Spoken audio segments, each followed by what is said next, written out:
Check. Make sure you got all your rings and watches when he gets done. You know, I rarely wear any. You know, for a reason. You know? I hate to tell you guys, but the crowd is over there. Yes. No kidding. Yeah, that's the city planning. What's on the agenda? All I can say is city issues. I know it's not the train. Priority over county issues. Well, we know that. And the mayor is having. Drugstore. Drugstore in front of the Oh, We just as soon be under the radar. That's okay. I'm just.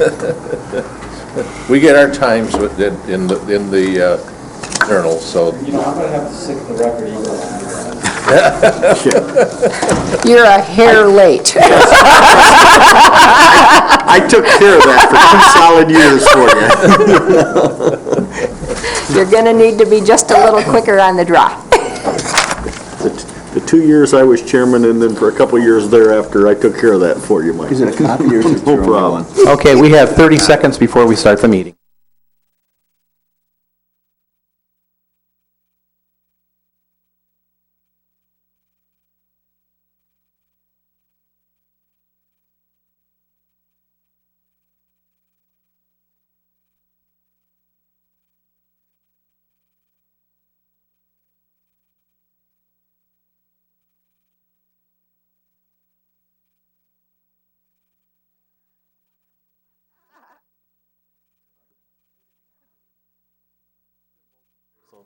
She got an interview. She's going to do a scan. She can chew gum and walk at the same time. Or you can announce this in your audience as the Traverse City Planning Commission. That would work out too. And you have the mayor here too, so. All right, good evening. This is the special meeting of the Grand Traverse County Board of Commissioners. It is Wednesday, January 4th, 2012. It's at approximately 7 p.m. We're located on the second floor of the chambers, Commission Chambers, the Governmental Center. Before we start the meeting, if you have a cell phone, if you could put it on silent or vibrate, that would be very helpful to us. And we have an agenda that's been posted. And before I call the meeting to order, I would take it upon the chairman's, I guess, discretion to do at least a Pledge of Allegiance. So if I could have Commissioner Max Bauer lead us in the Pledge of Allegiance, please. I pledge allegiance to the flag of the United States of America and to the republic for which it stands, one nation under God, indivisible, with liberty and justice for all. Thank you. And we'll call obviously the meeting to order, and we'll have a roll call attendance by the clerk, please. Mr. Fleece. Present. Gilman. Here. Henschel. Yes. Lemko. Here. Max Bauer. Here. Richardson. Here. Thomas. Here. Wheelock. Yes, ma'am. Chairman Inman. Here. Okay, the next item is our first public comment, and I just want to advise the members of the public that are here, we have an agenda item to formally discuss the 45-day notice termination of the contract of the county administrator by his notice, not ours, and the preliminary recommendation by the chairman and vice chairman for an interim county administrator selection, and the preliminary chairman and vice chairman recommendation on how we might want to approach a recruitment process for the new county administrator, and then we would get into a second public comment. So with understanding our agenda for tonight, I will now open up public comment. Does any member of the public wish to speak at this time? Yes, Mayor. You're more than welcome to address us. Thank you for coming.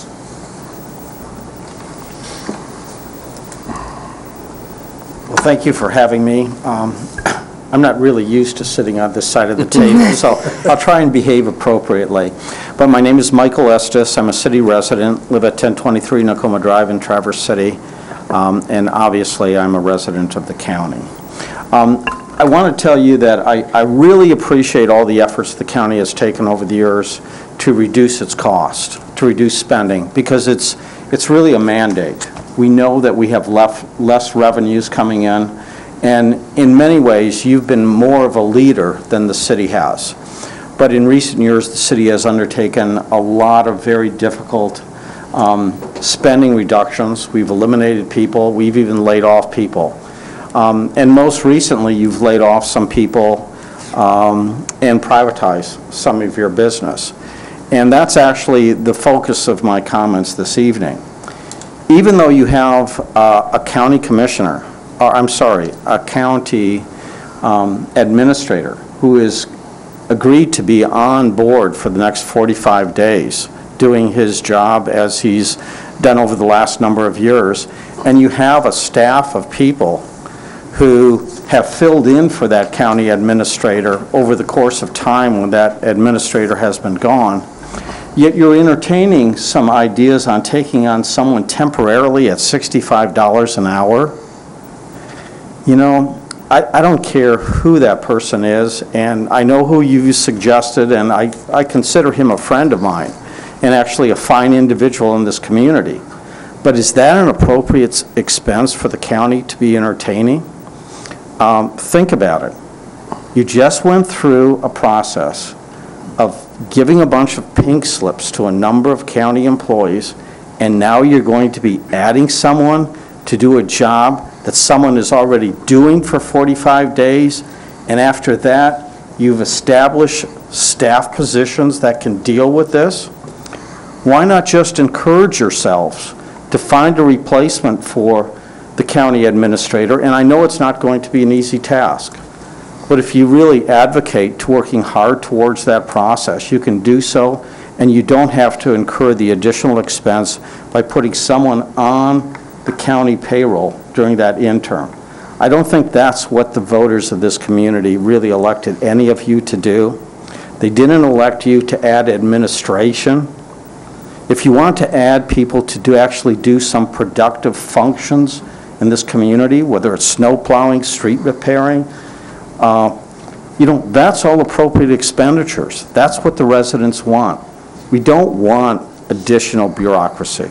So, again, nothing personal about the choices that you're making with the individuals involved, but I really don't see how the citizens of this county are being fairly dealt with when you reduce janitors and then you take on more bureaucracy. Thank you so much for your time. Thanks, Mike. I appreciate you coming in. And just to let you know that there's, since the article has come out, there's been several changes in terms of information regarding costs that I have given the Board of Commissioners and sent out to the press, helping with those items that you are citing. So you're welcome to stay, and we do have a second public comment. But thank you for coming. Is there any other public comment at this time? Okay, hearing none, we will close public comment. And I guess we'll dispense with the reading, obviously, since it's over.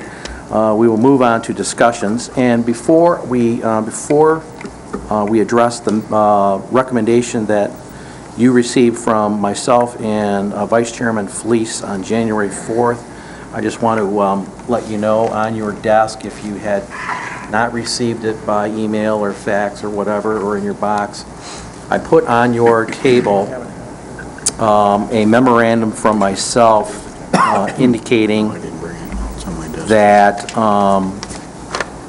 number one, that Rothschild, I had spoken with Rothschilds today, and he has indicated to me that his hourly rate when he was the interim director for the Board of Public Works was $50 per hour without benefits.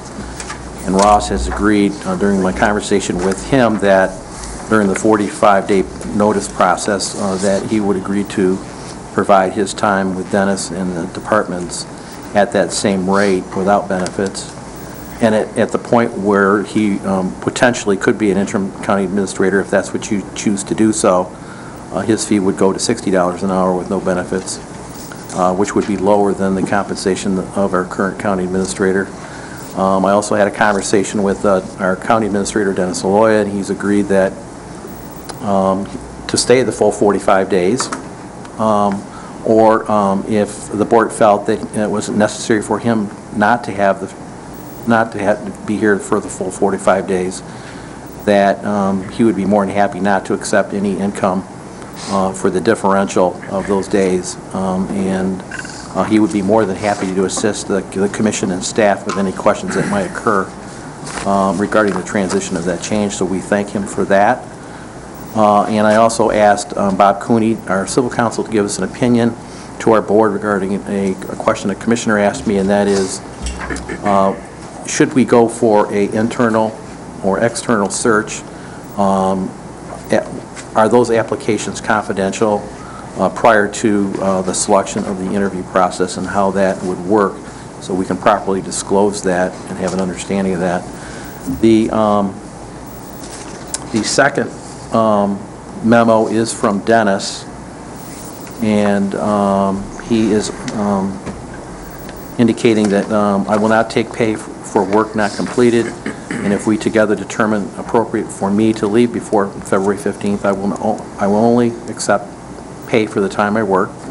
Appreciate that. And delay hiring of an interim administrator if it is not Dean assisted by Jean until perhaps the 4th week of January. This would provide ample transition time, so he's indicating, based on, I believe, Ross's experience, 26 years experience as a county administrator for Grand Traverse County, that 45 days would not be needed to bring Ross in, to bring him up to speed, and it would be a much shorter period of time. So I thank the county administrator for that memorandum, and again, he is free to speak on that memorandum, I guess at this time, if you choose to do so. I think you explained it. All right. So, Mr. Chair, Commissioner Maxbauer. would this be an appropriate time to ask Mr. Cooney a question? Can we I can wait. can we take it one by one, Sure. and then we'll just kind of take it from there? Okay. So, under the agenda item for the board meeting, we have acknowledgement of the County Administrator Dennis Laloy, 45-day notice, termination of contract. And in your packet, for the benefit of the public, as you know, the County Administrator has accepted an offer from Benton County, Oregon for the position of County Chief Operating Officer / County Administrator. The Board of Commissioners received via email on January 2nd, 2012, his 45-day notice to terminate his employment contract with Grand Traverse County.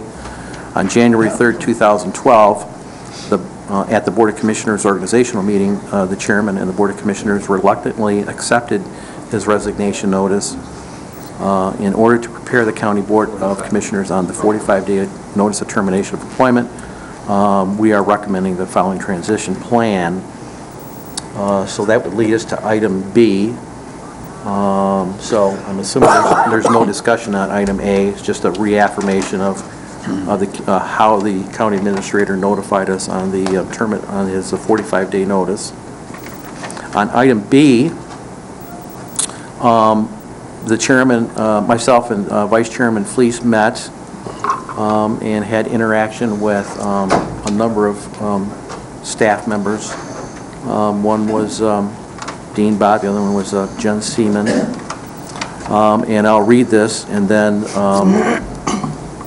for the benefit of the public, and then just keep in mind we have some additional information which I've already read, which basically could change this whole arrangement around should you choose to move forward with at least the concept of the recommendation.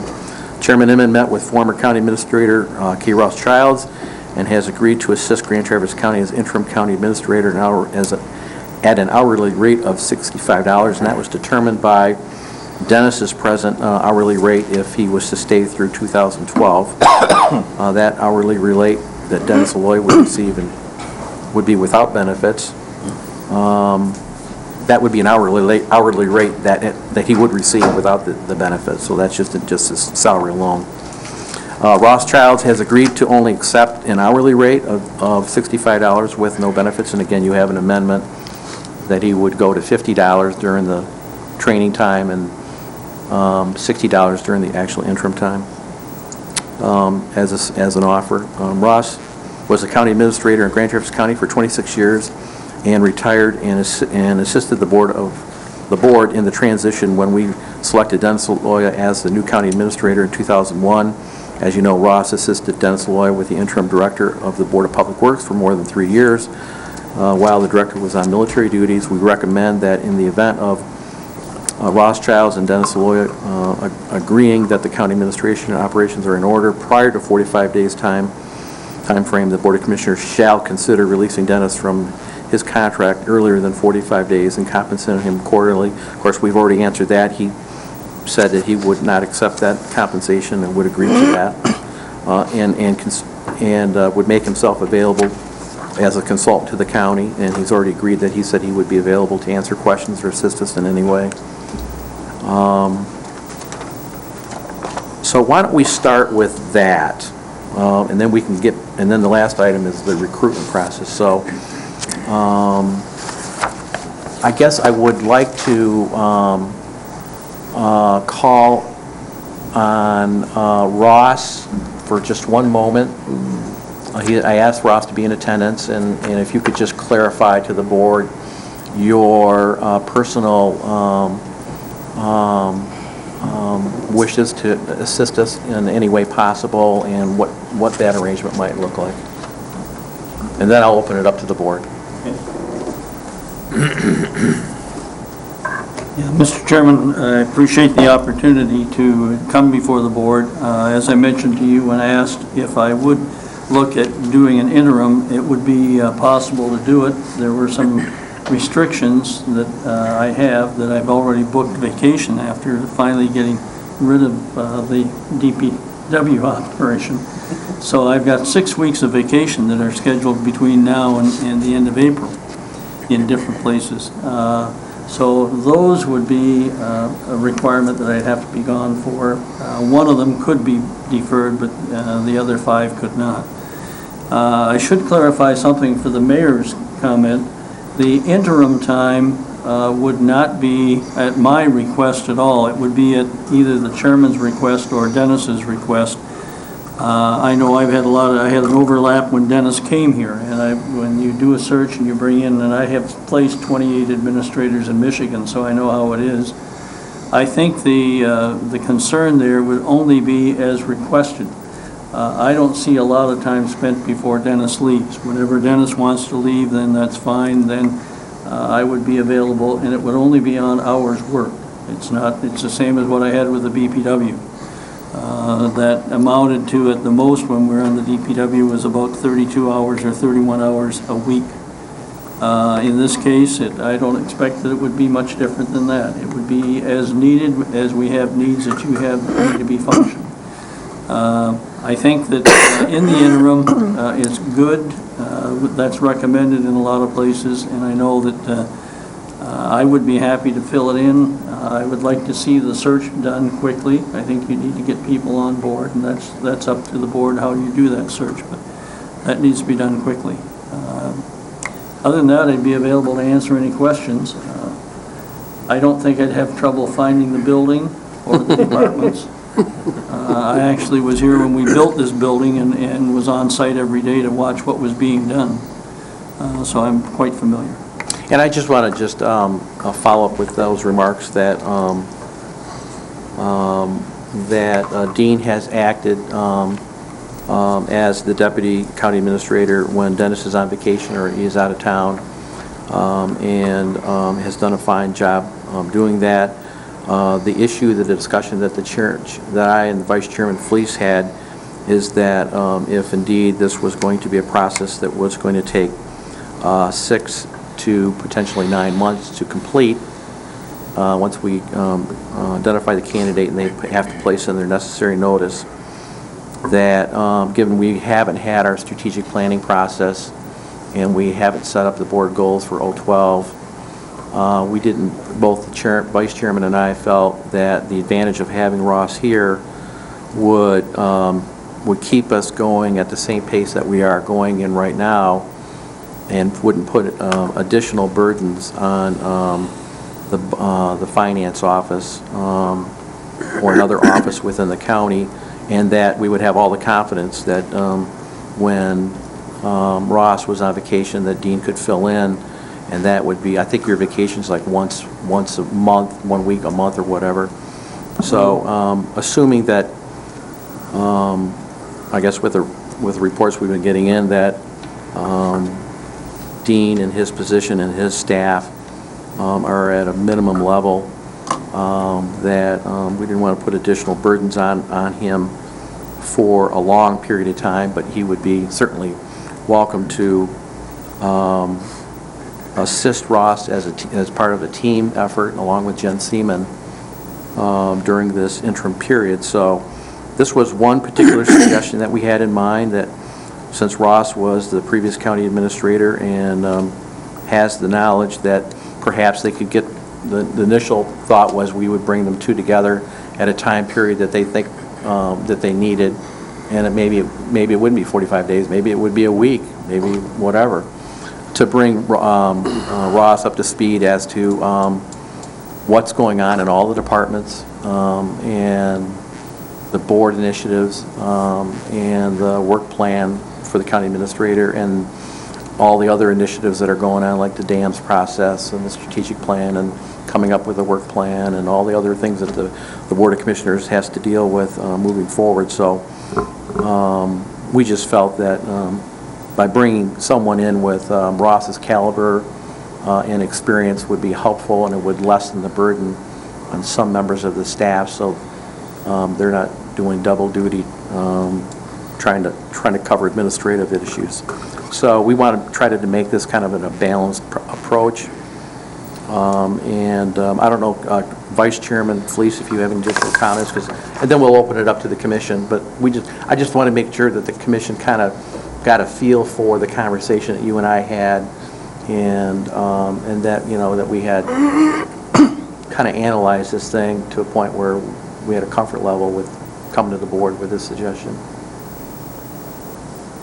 I think you've covered it adequately. The only thing I might add is the intention of myself and the chairman was to make sure the county 2012 doesn't become a stalemate.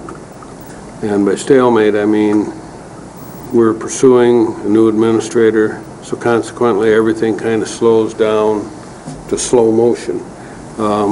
I think we've been moving along at a pretty good rate, and we, of course, would like to see whatever we can do to hire another administrator, the right one, quickly. That would be excellent. But we're sure, the chairman and I, that the other commissioners will certainly have some input, and maybe they'll have some better ideas than we had. So.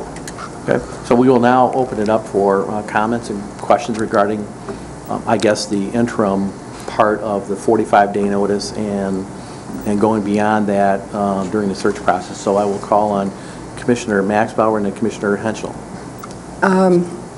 Well, I'm opposed to this proposal. Okay. And, you know, we all enter into contractual agreements. And when we enter into those contractual agreements, we should honor them. Unless there's some compelling reason not to, and I've not heard Dennis say that. Is this on the 45-day notice issue? This is on the interim hiring Mr. Childs as interim director. Am I off topic? Oh, you were just talking about that. I just wanted to make sure that your discussion wasn't just about the 40. It sounded like you were just talking about fulfilling the contract on the 45-day notice. So. No. Oh, no. Okay, all right. No, okay. no. Okay, go ahead. What I'm saying is Dennis agreed to a contract, which Yes. gives us 45 days. Yes.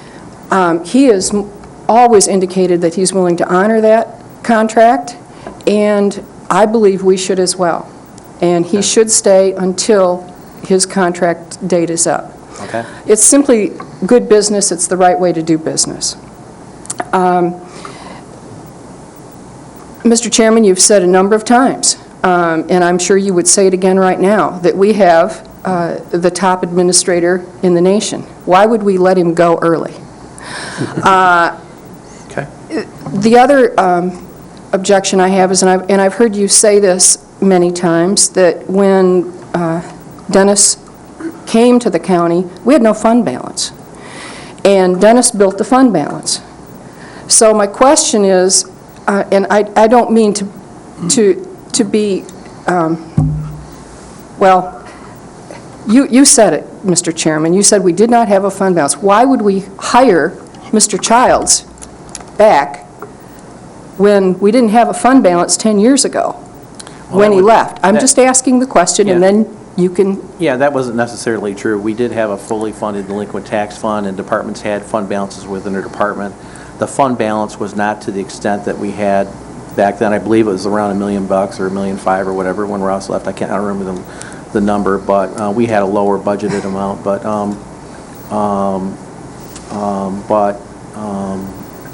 in any event, this whole arrangement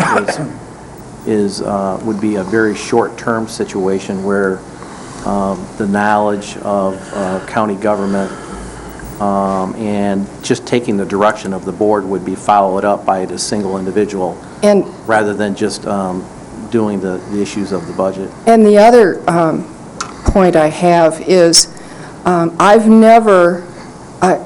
have absolute, complete faith in Dean Bott's ability to handle county administration after Dennis leaves, until we replace Dennis. Okay.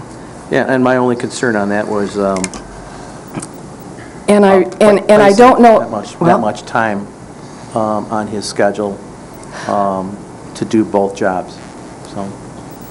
I understand he would be pressed for time, and my preference would be to give him additional help in the finance department while we, because I really do believe, I don't think there's anybody that's more in tune or more knowledgeable about county affairs, other than Dennis, than Dean. Yeah. And I just simply strongly feel that that's the way to go, and right. not to pursue your recommendation. And Dean did indicate to me when I met with him, I haven't had a further conversation with him, but when I did meet with him, he said he would be, I asked him if he wanted to be an applicant, and he said no, that was his professional direction that he wanted to go in, to be considered for a Well, you know, county if we administrator. have him act as county administrator for a little while, maybe he'll change his mind. But in any event, Maybe it'll be easier for him to decide he doesn't want it. yeah, but he did tell me that he would be willing to help in any manner possible. And Board I asked him to do. strongly feel that that's the way to go. Okay, well, that's a perfectly viewpoint. Okay, Commissioner Henschel. Thank you.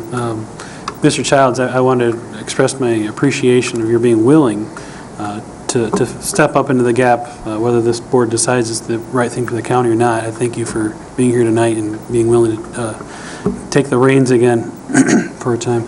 Just a couple clarifications. This is a as-needed position we're talking about for an interim. Do I understand that right? That would be my intent. Okay. I think that's the issue that, as I said, I don't see a need for Dennis and I to overlap for any great amount of time. We had a 3-month overlap when Dennis came in, which was good because that allowed us to clean up some old things and he took everything new.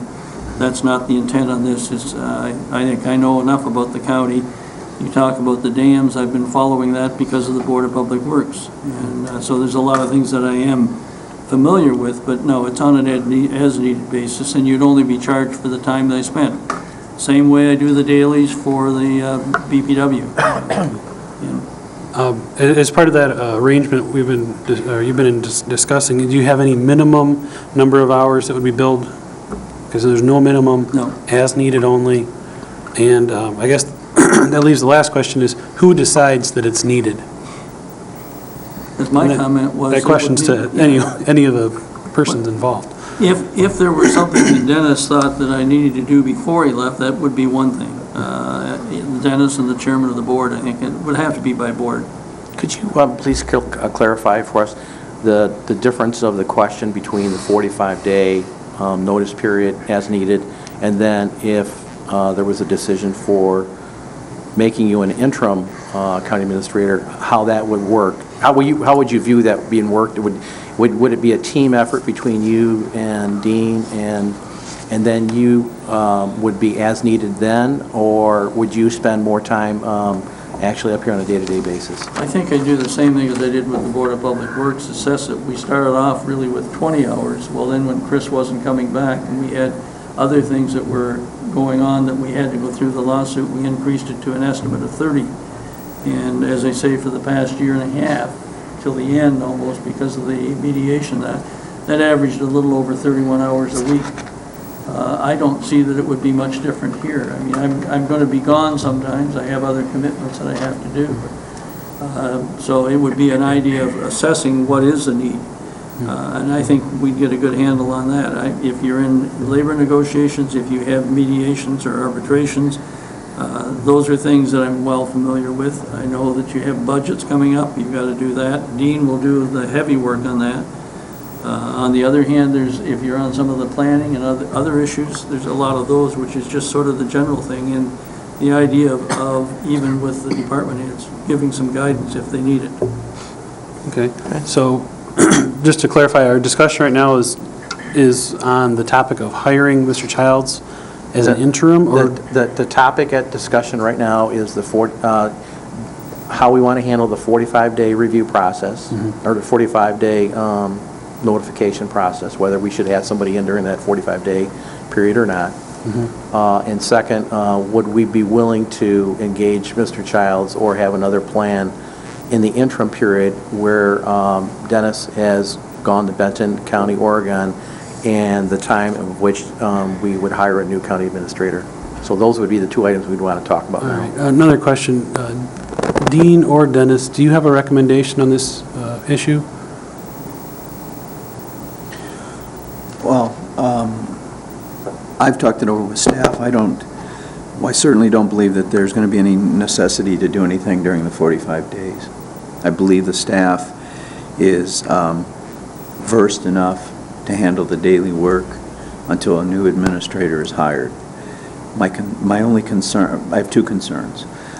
The first one is the dams and the issue with the dams. I've had preliminary discussions with John Syke, and he has served as my backup on that committee, and he's agreed to do that. But Dean and I have talked a little bit, and we're both a little concerned of how much extra work that might put on him. So that's just a little concern.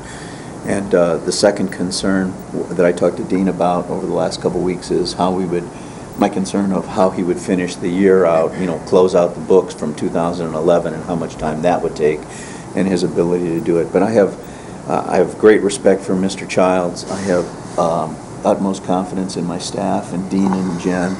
I believe that they'll be able to do the vast majority of it. But it's something you have to be comfortable with as a board, because I won't be around to do that. But I wanted you to be aware of those couple things. He does have year end to take care of, and the dams is a different issue that may take more attention. And right now, I tentatively have John penciled in to take care of that. Okay. Okay. Did you have any follow-up questions? Well, I just wanted to state that at this point, with the information I have, this really looks like the ideal situation, being as Mr. Childs is willing to work as needed, and maybe the staff can handle 99.9% of it, and if something comes up, we just call Ross in and say, this is the project, do it. It just seems ideal to me. And I know all the commissioners have something to say, but is a motion in order at this time, or we can talk for a while first? I'd rather have everybody, I'd rather get input from everybody and then throw everything on the table. I guess we'll go with Commissioner Wheelock and then Commissioner Gilman. Well, I absolutely have the utmost respect for Ross and his professionalism and the way he's served the community in the past. I find myself in kind of a rare situation because I have questions to ask in public that I don't already know the answers to, and you all know that I don't do that very often. And that basically those questions are directed to Dean, because I understand you're a little bit about your department. I certainly don't know everything that you do there, but in my mind, we're approaching this backwards. In my mind, I make Dean the interim director or administrator, and if he needs additional help, I have him hire Ross to come in to handle the dam, if that's what the issue is. Or I ask John Syke to do something, or if I need an additional CPA, I hire some accountant to come work in the finance department. But I need to know from Dean whether that's possible. I tried to catch up with him yesterday at one point, and he'd made a flying trip to Lansing, so he wasn't available, and I apologize for not getting to him earlier in the day, but, you know, just in my mind, as I run this thing through my head, I think we're going at it backwards. I think we have Dean on staff. He is our deputy administrator. He's up to speed on basically everything that's going on. We talk about, we're worried about strategic planning and those kind of things. John Syke, our planning director, handles that for us. He's already started to put together a program of where, so we could meet in late January, sometime in February. We've already had those preliminary discussions. You know, I think we have staff in place to move forward. Not to say that, you know, Dennis won't be missed, because I'm certainly sure that we are all going to miss him at many times. But the fact is, I think we can handle the interim better by making Dean the deputy, or make Dean the interim director, or administrator, if he chooses, and then have him select where we need personnel by the hour or whatever, whether it be in the finance department or whether it's, you know, to give Ross a thing, you know, like DPW says, okay, I want you to go out and find us more septage for the septage plant, you know. Okay, if I need someone to oversee the dams, maybe Ross can step into that. You know, and I know that Ross hadn't planned on this, but let's face it, folks, he's got 6 weeks vacation scheduled in the next 12 weeks. Yeah. 50% of the time, he's not available. Well, actually, it's 10 weeks if you have Dennis stay to the 15th of February. Well, That's I only don't 10 know where, weeks. I don't know where the 6 weeks fit, so some of that may come in the first 45 days, but it's just, to me, I think we're going at this backwards. Okay.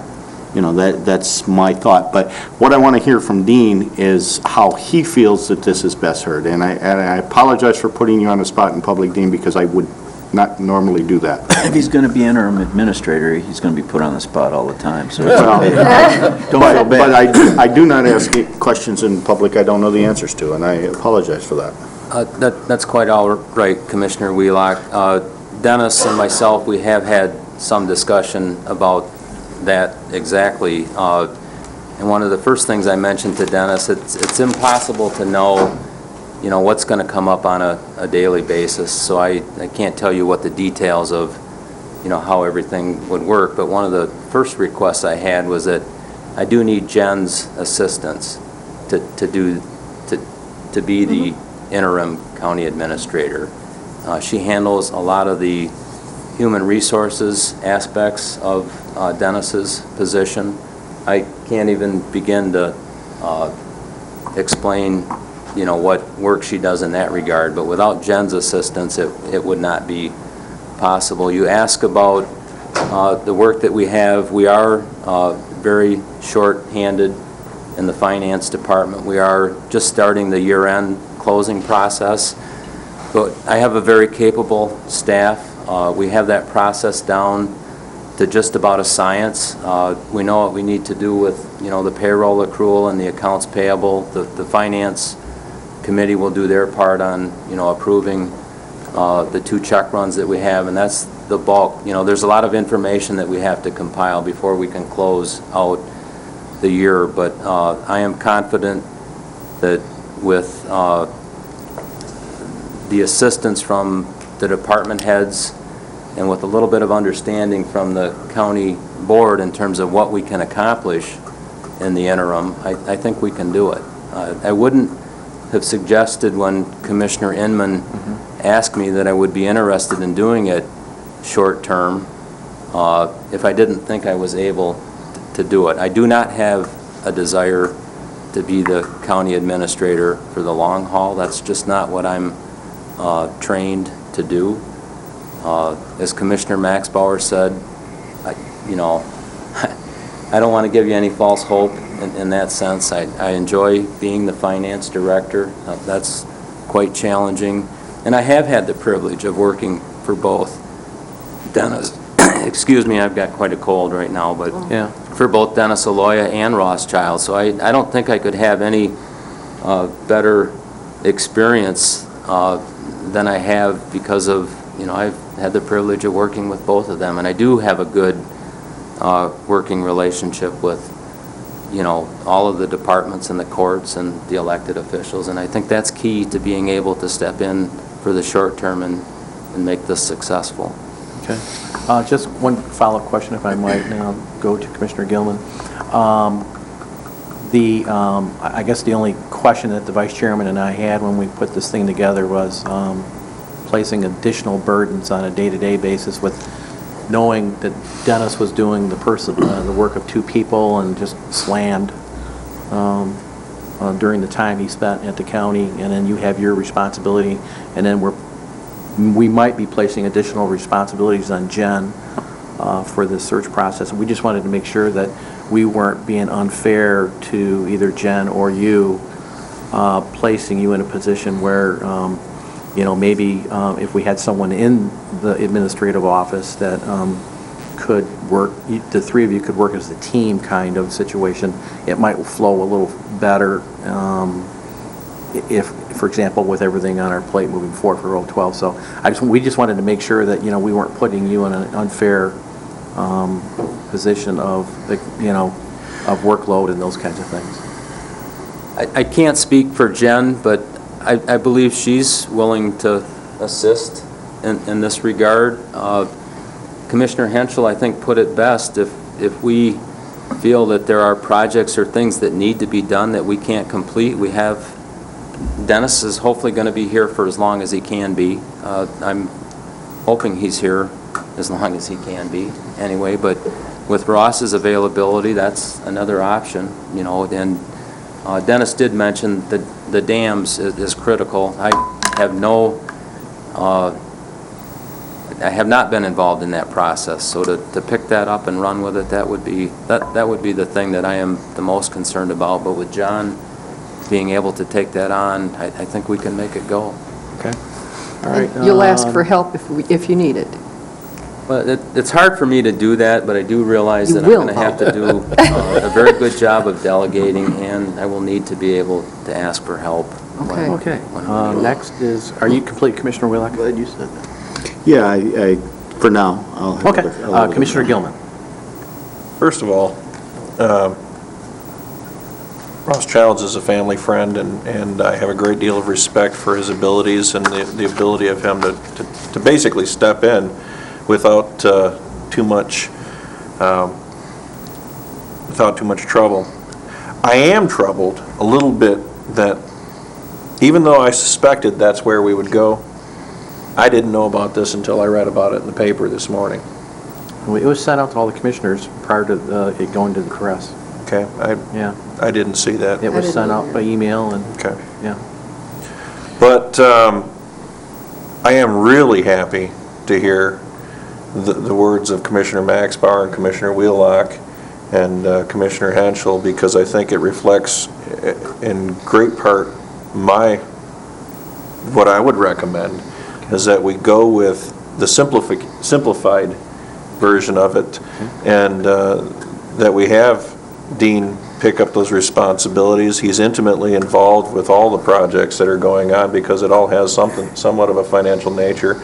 I think we're at a point in the year where the workload should be, other than his own closing up of 2011, the workload should be relatively lighter than budget crunch time, so to speak. I do think we should hold Dennis to the 45 days, and that gives Dean an adequate amount of time to go over the checklist and make sure that he has certain things covered. And at that point, I think we give Dean the resources that he needs to fulfill the job until we replace Dennis. Okay. I think that'd probably be the best way to go. Okay, appreciate those comments. We'll go to Commissioner Richardson and then Commissioner Thomas. And I did speak with Dennis this morning, and he assured me that he is more than, certainly planning and willing to work the 45 days out that, the contract calls for. I did have a question for Dean. When will the closeout period be mostly done? We generally and most of the time we make it, Commissioner, we try to be closed by January 31st. The bulk of what we do cannot be completed until the second check run, because a lot of the payables that are accrued back to 2011 are simply handled in the automated process that we have built into the, into the accounting system. So once those payables are recorded, then we record all of the revenues. But January 31st will be the expected close. And I would certainly agree with Commissioner Gilman's comment about it is a rather quiet time of year. The budget's done, won't start up for another 4 or 5 months. We don't have any outstanding contract negotiations going on. I think the only thing probably pending is the hiring of an equalization director. You're already dealing with that, aren't you, Dennis? Yeah, well, we should have a recommendation you soon. Okay. And honestly, it hadn't, what Commissioner Wheelock suggested hadn't occurred to me, but that seems like a logical way to approach it, that, we utilize the resources we have in Dean Bott and Jen Seaman and all the other department heads and so forth, and still have Mr. Childs as a as-needed special project, or if things start to come apart or whatever. I mean, and that certainly would fit in with your schedule. I assume you were solicited for this and not, that you weren't out there looking for another job, were you? Well, I can guarantee you, I was not out looking for a job. Okay. No, I asked him if he had any time to, if we needed for any assistance for the transition. And the other thing is that, Larry, I know you keep saying it's going to take 6 to 9 months, and this whole process caused me to dig back into my notes when the city went through this a couple of years ago, and from the day that Richard Lewis gave notice, which was a surprise to everybody, Yeah. he just showed up and they said, oh, by the way, 60 days, I'm gone, to when he gave notice and when we had a new city manager in place was less than 3.5 months. Yeah, I was going by the previous process that we used, so. Well, that was- hopefully we can, really get on this and Okay. get All right. it done. I'm hoping, if time allows tonight, Jen has prepared a timetable for you, an ad, a set of recommendations, and if you're comfortable, we're going to suggest to you that you give us permission to start that tonight or tomorrow morning and get that process going. And we think it's probably a 5-6 month process on the outside, but we're being aggressive about it. Yeah, and we just have to understand that, once you go through all the validation of the description and reassurance, we got the proper ranges and everything, and the publications, narrowing down of the applications and the interviews, that if the person is currently employed, they might have a clause in their contracts about 60 days notice or whatever, 90 days notice to their board, so. We go next to Commissioner Thomas.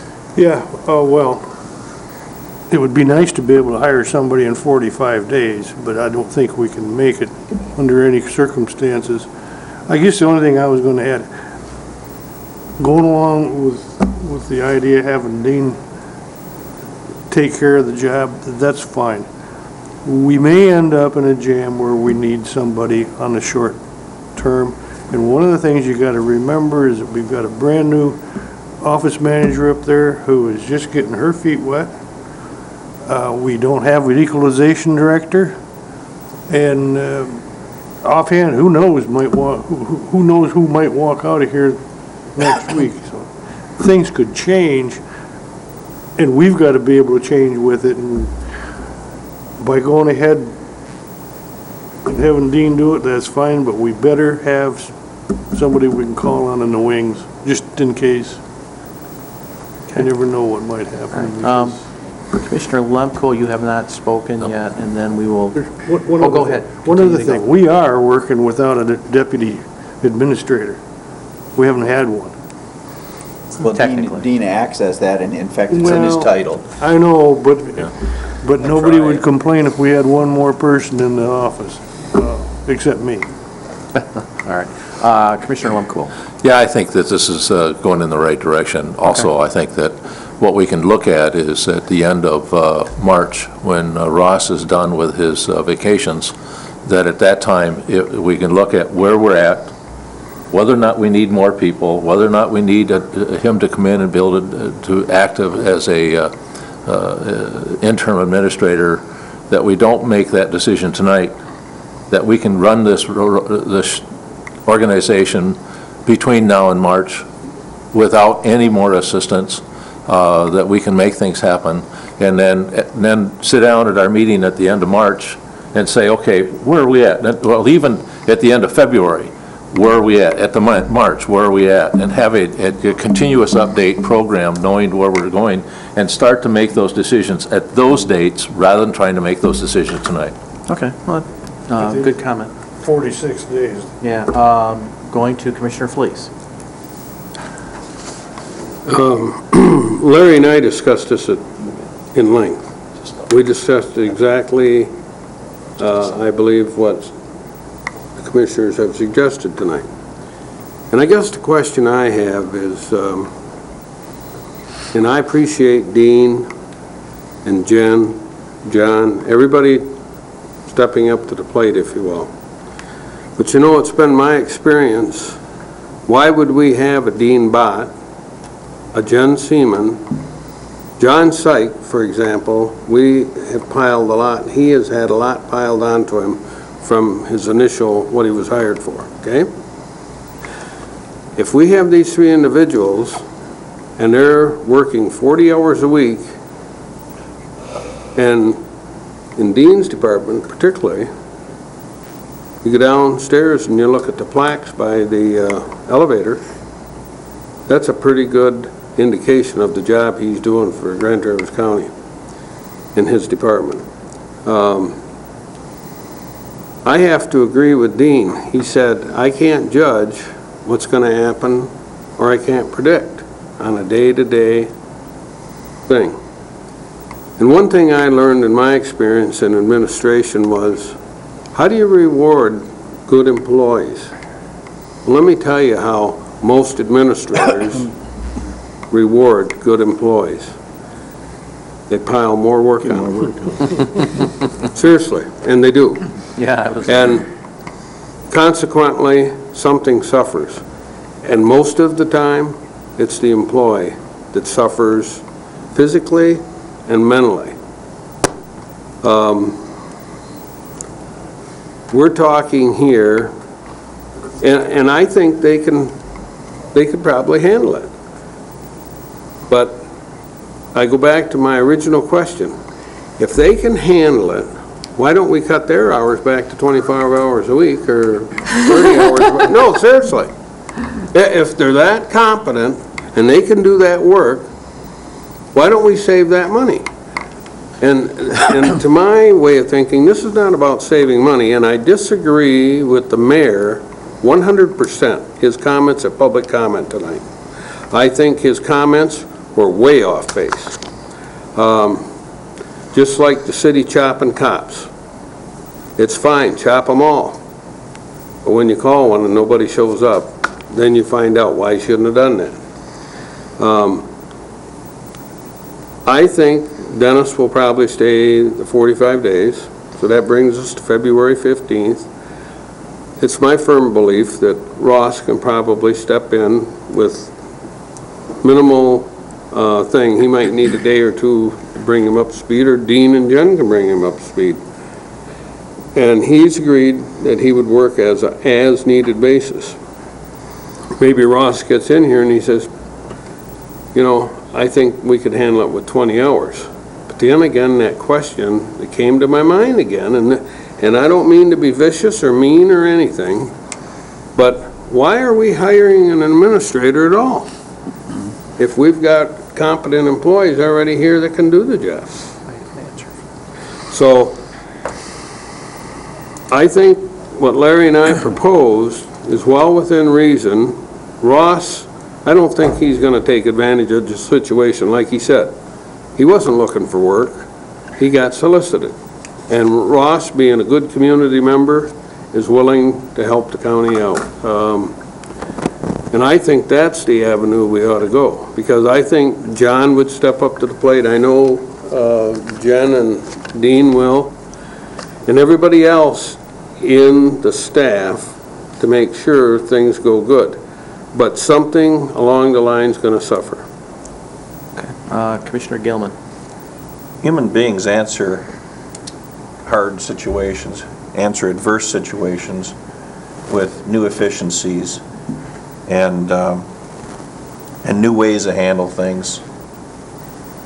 And the question of whether or not why do we have somebody in a position right now?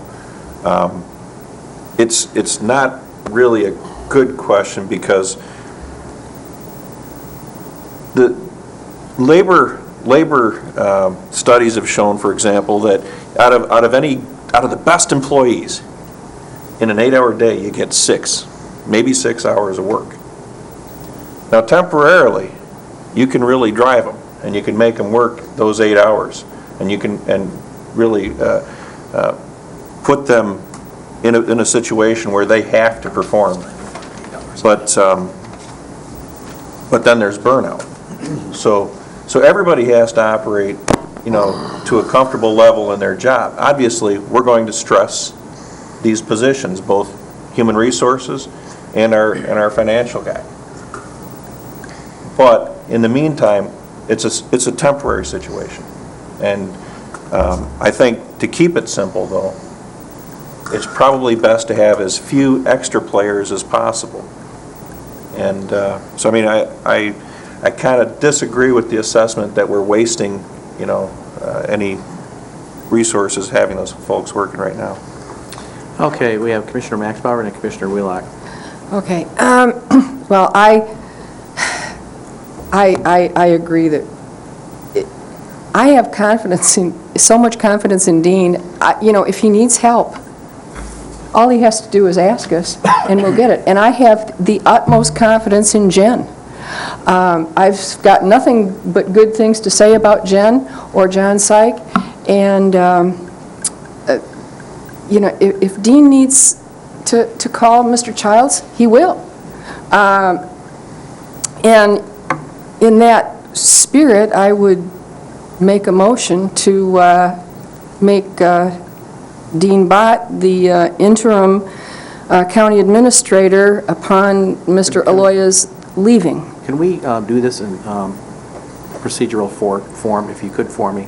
Could we please address the 45-day issue, settle that we want the administrator here for the full 45? Could we just deal with that for the first motion? Okay, I would move that we honor our contract and ask the administrator, Mr. Aloya, to honor his, and he remain for the 45 days. Okay, is there a second? Okay, it's been moved by Commissioner Maxbauer, seconded by Commissioner Gilman, to reaffirm the contract that we have in place for County Administrator Dennis Aloya, and that he fulfilled the 45-day notice.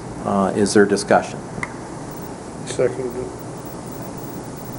Do you have the first and the second on that? Yes. Okay. All right. Is there discussion on that? Okay. I'd like a roll call vote on that. Commissioner Gilman? Yes. Henschel? Yes. Lemkool? Yes. Maxbauer? Yes. Richardson? Yes. Thomas? Yep. Wheelock? Yes, ma'am. Police? Yes. Chairman Inman? Yes. Okay. Now I will go with another motion. Okay. Which one? It doesn't matter, I'll let... Commissioner Wheelock. Mr. Chairman, I would move that on February 15th, the exit date of, 15th, of Mr. Aloya, that Grand Traverse County name Dean Bott the interim administrator for Grand Traverse County. Support. Okay. All right. So we have a motion, and you have the second. Is that correct? Okay. Discussion. Herb. Now, would you be interested to add Jen Seaman as his assistant as part of that motion, or would that be a separate? As part of my discussion, we're going to talk about authorizing him to do whatever he needs to get the job done. But I think we have to authorize Jen to be the assistant if we're going to. But I'm going to make an interim administrator, and then we're going to talk about how the interim administrator can function. That works. All right.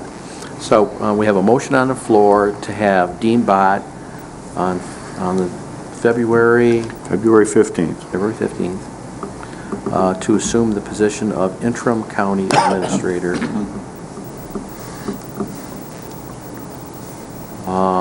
further discussion.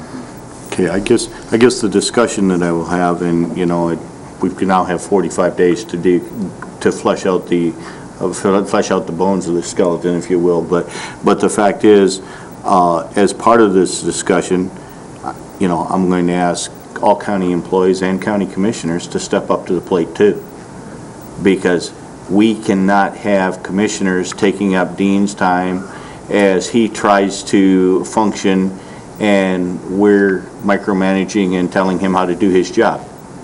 We simply can't have that. We're going to have to allow Dean to enlist the assistance of Jen to help him through the interview process, scheduling the interviews, the talent searches, if you will. And, you know, John Syke, there's no reason we cannot continue to move forward with our strategic plan as it was scheduled. You know, that's handled by our planning department. It's handled between the planning department and the Board of Commissioners with the administrative staff. We can still move forward with that. You know, will we move forward as quickly as we would have if everything was exactly the way as it's been? Probably not. But the fact is, we can still keep moving forward. But I think the biggest thing is we need to make the resources available to Dean that he needs to do the job. And if that means if he needs to contract with Ross to take care of in the spring when the snow comes off, we have some problems with the dam that we have to address, maybe Ross is the person to do that with.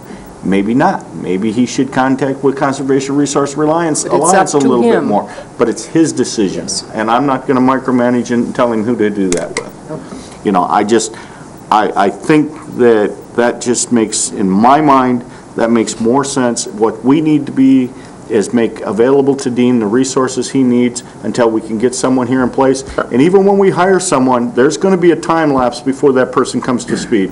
We're going to need Dean to help with that. We're going to need Jen to help with that. We're going to need John to help with that. And we as commissioners are going to help with that. And I think that's a commitment that we have to make right here amongst the 9 of us, that we are going to be committed to help this process work. Commissioner Fleece, and then I have a remark.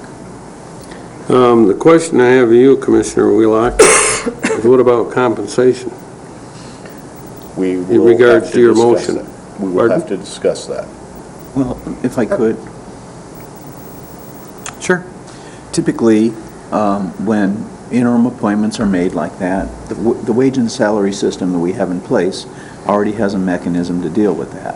And, you know, when we put Ernie Kachalia in as the equalization director, temporary, interim, we look at his salary, we look at the salary of the director, and then he's fitted in with a minimum increase, I think it's at least 4%, and then he gets a compensation for that. And that's just an automatic thing in your wage system. There will be a stipend added to his salary. That's right.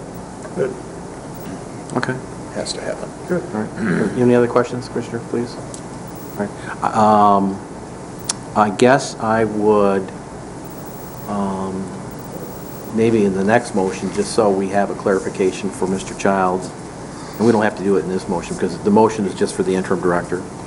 I'd like to have the board address whether they would entertain or not entertain the services of Ross Childs as a secondary source of someone that Dean can or the board can work together on for any other things that might occur during the recruitment process.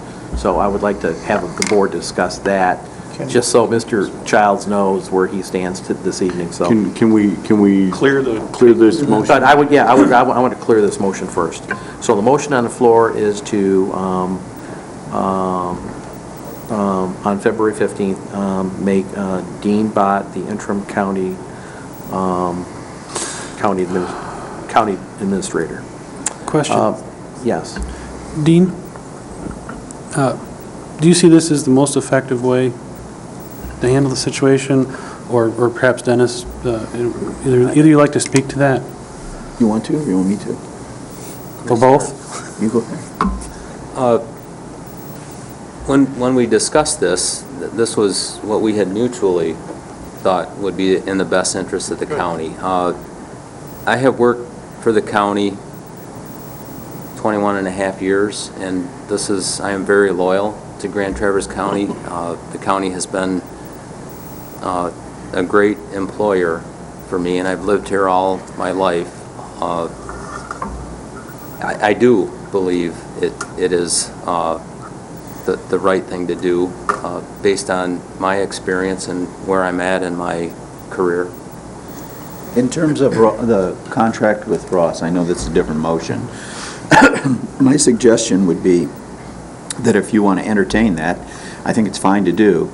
I'd go ahead and make a motion to allow that, to establish a contract at an hourly rate that either Dean can engage when necessary, if necessary, or that Dean can engage once he comes back to you with a project. In other words, you could say, he could come back and say, I want Ross to handle the dam issue, and we estimate 10 hours a week, for 6 weeks. So you could do it that way, or you could just authorize a contract, and then Dean could employ when necessary. That's up to you. Okay. Let's take care of this question. Let's take care of the initial motion first, okay? Any other questions on the motion at hand? Commissioner Richardson? I'd just like to make a comment that, Dean, despite the divisions that do exist on this board, I do think that you enjoy, broad support from all 9 of us. And assuming this motion passes, as I'm sure it will, I think it also behooves all of us to give a little extra in helping, run the county, get through this transition period, and to the other side, basically. All right, good, thanks. And I think all of us feel that way. Okay, we have a motion on the floor. As of February 15th, Dean Bott would be the interim county administrator. Roll call vote, please. Commissioner Henschel? Yes. Lemke? Yes. Axbauer? Yes. Richardson? Yes. Thomas? Yep. Wheelock? Yes, ma'am. Fleece? Yes. Gilman? Yes. Chairman Inman? Yes, motion passes. Congratulations, Dean. Thank you for the, You think? Oh, boy. Okay, thank you. if I could, based on the discussion of County Administrator Dennis Aloya, provide some clarification of whether it would be appropriate to have the board give consideration to, if Dean needed assistance, he could call on Ross and agree on the hourly rate. I would like to have that at least resolved this evening. So, Commissioner Wheelock. Mr. Chairman, I would move to authorize Dean Bott as interim county administrator to negotiate hourly contracts as he sees fit with board ratification to move forward with conducting the business of the county. With any services he needs. I don't want to say, that he can only contract with Ross, because he may need to contract a CPA to help him in his finance department, or God knows what other project's going to happen here in the next 3 weeks, or 5 weeks from now. And or Jen 9 may weeks need from some now. extra help. And Jen may need some additional help to get through the search process. She's short. I guess what I'd like to do is just authorize them to negotiate whatever contracts that they need to get us through this process and bring it back for ratification. Okay. I would agree. All right. Support. All right, moved by Commissioner Wheelock, seconded by Commissioner Maxbauer, to allow that on February 15th, or during the transition period, that Dean Bott would have the authority to negotiate a contract for additional assistance where he deems necessary and bring it to the board for ratification. The moved and seconded. Is there further discussion? Ross has got it. I just have a comment. Yes, Ross. I think it's a good motion. I think you've done well tonight. We already have an existing contract that I work at Dennis's direction, which that has no end to it unless one of us cancels it. So that's available should he want to do it, and I don't have to do a thing. But it's good to have the other one because he may need other help. Okay, all right. And is that contract specifically just for one position, Dennis, or is it just as needed for any purpose? I'm going to have to go back and review it. I think it was just for the interim, or was it for other stuff? I'm going to have to go back and review it. But Okay, all right. I'm not sure. But if not, Dean Dean will could take care of that. Yep. Okay, all right, okay. Further discussion on the motion. We have a new saying, Dean can Question Mr. about, Henschel. Mr. Aloya works under a contract with us currently. Yes. And in that contract, it describes his responsibilities and authorities. Will Dean be operating under the same rule set, or are we going to have to establish something new? Generally, an interim fulfills the responsibilities of the in-place person until a new Now, that was contract's a- negotiated. This was a question that I asked Bob Cooney, that based on any action taken by the board, would we need to have any backup legal documentation or agreements in place? And I guess I would just refer to Bob Cooney at this point. I don't believe so, because the position of deputy director and interim director is provided for both salary-wise and the job descriptions. Okay, all right, good. Any other questions on the motion? Okay, so we have a motion on the floor to allow Dean Bott to contract with any individuals or organizations for assistance during the transition period as he chooses, and bring it back to the board for ratification. Roll call vote, please. Commissioner Lemkool, Yes. Exbauer, Yes. Richardson, Yes. Thomas, Yep. Wheelock, Yes, ma'am. Fleece, Yes. Gilman, Yes. Henschel, Yes. Chairman Inman. Yes. Okay. All right. Thank you very much. And it was a good discussion, and I think the board came up with an And Ross, alternate. I'm sure you understand, this is No, not no, I- anything opposed to having you do this, because I'm certainly comfortable that you could come in and do this. I'm very happy. I think this fits, I'm not looking to spend a lot of time. I think this, I truly believe this fits us better. Looking to You'll spend just have to move to escape this. Well, I think the other thing is that Dean is very capable, but just to come back to Commissioner Maxbauer, I'd like to go back and look at the fund balances. I was just going by what the chairman said. And I would want to remind you that it was, that we made the change from the defined benefit program to the defined contribution program. Right. Back in the 90s, and that took us 5 years to do that. Thank you for doing that. And we created the delinquent tax revolving fund as the first one in the state to do And that. thank you for that as well. But just so I did you not know that. No, and there were a lot of reserves that were tucked away. We also laid off 22 people in 2003. All right, thank you, Rossford. Do we need a motion to go ahead with the applications for replacement? I think No, that's what. That's what Jen's going to come tell us about. We have a right next, now. that just deals with the next agenda item, and that is agenda item C. Okay. All right, I just want to follow the agenda. Jen, if you could come up. And the recommendation, if I could read that again, or, no, I didn't read it again.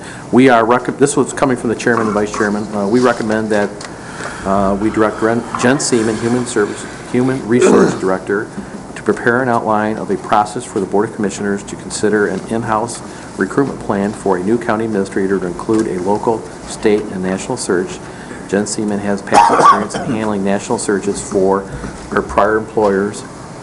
Chairman Inman has met with Jen Seaman, and she acknowledged her competence and experience to facilitate the search in a professional manner, so the floor is yours.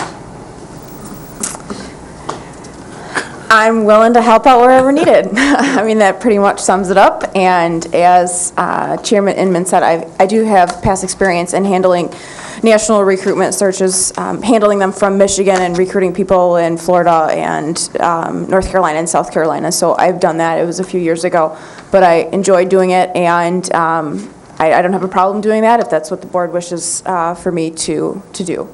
Do you have something prepared and ready for?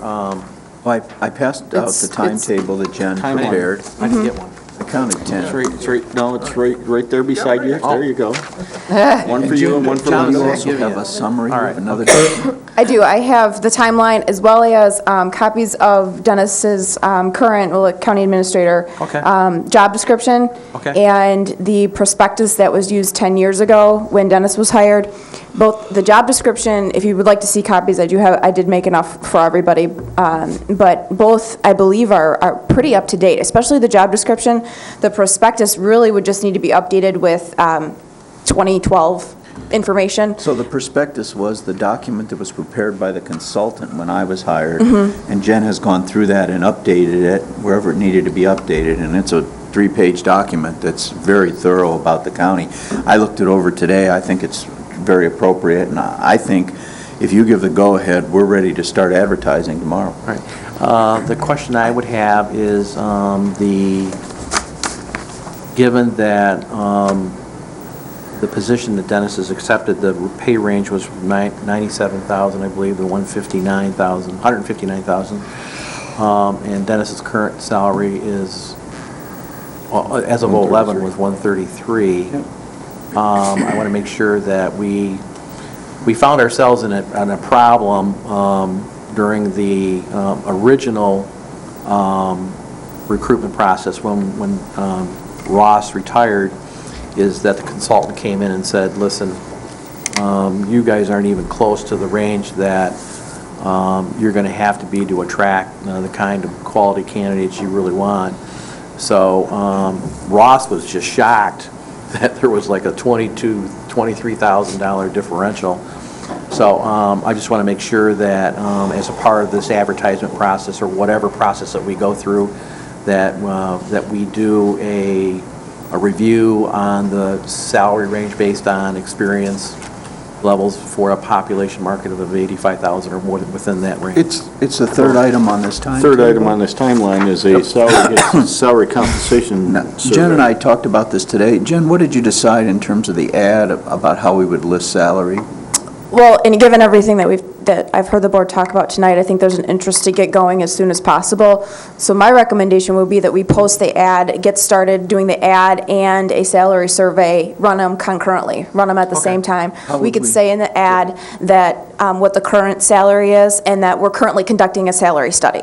So, you know, instead of saying here's a range, we can say the current range is, however, we're currently conducting a salary study. And we can contact the counties, my department can contact the counties and ask them what their administrator salary ranges are, and we can go from there.